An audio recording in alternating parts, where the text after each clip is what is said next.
Once upon a time, in a quiet village nestled between the mountains, lived a kind-hearted woman named Emma. She was known for her warmth, always helping her neighbors and finding joy in the simple beauty of life.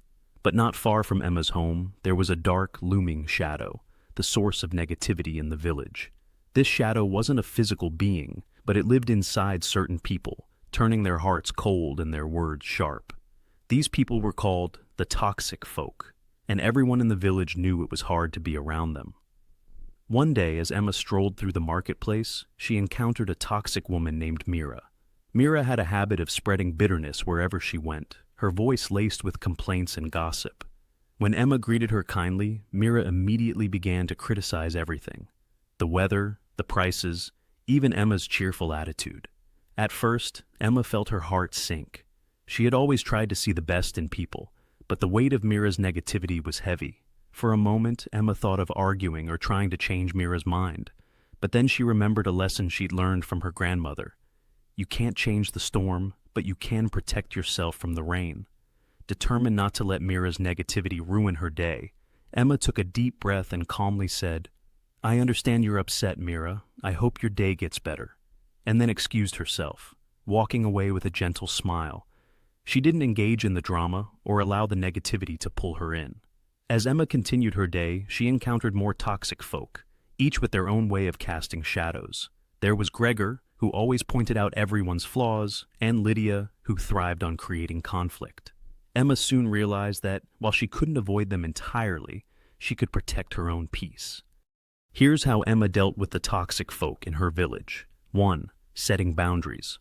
One day, when Gregor began criticizing her work in the garden, Emma listened patiently but didn't let his words sink in. She calmly told him, "I appreciate your input, Gregor, but I'm happy with how I'm doing things." She set a clear boundary, and Gregor eventually walked away, grumbling but without any power to ruin her peace. 2. Not engaging in drama. Whenever Lydia tried to stir conflict by pitting neighbors against each other, Emma refused to participate.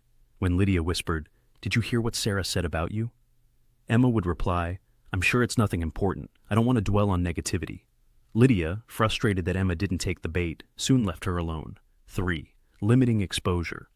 Although Emma couldn't avoid the toxic folk completely, she made a conscious effort to spend more time with the positive people in the village, the ones who lifted her spirits and inspired her.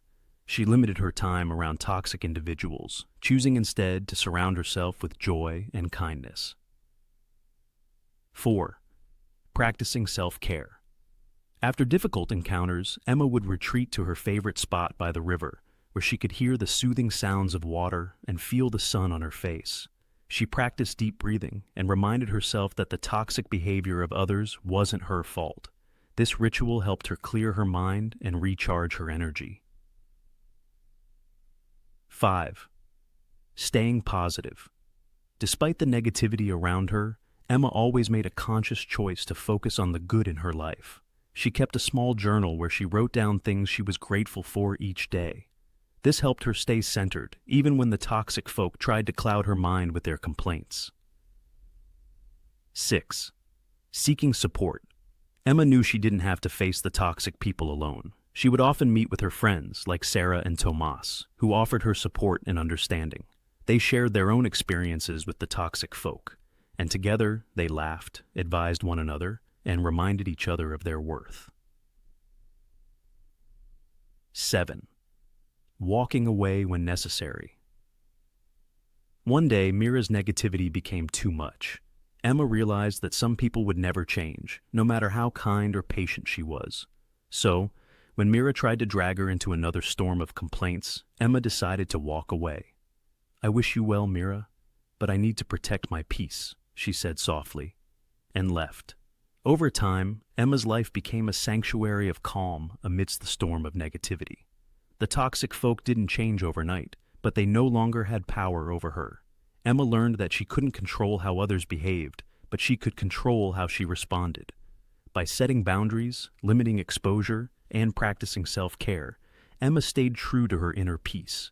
The villagers admired Emma for her grace and strength, and many of them began following her example. Slowly, the toxic folk found themselves with fewer people to influence, and the village became a more peaceful place. Not because the toxic individuals were gone, but because people learned how to protect their own light. And so, Emma lived happily, not because life was free of challenges, but because she had learned how to face them without losing herself.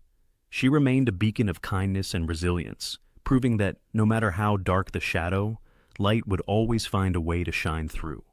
The story of Emma reminds us that while we can't control how toxic people act, we can control how we respond to them.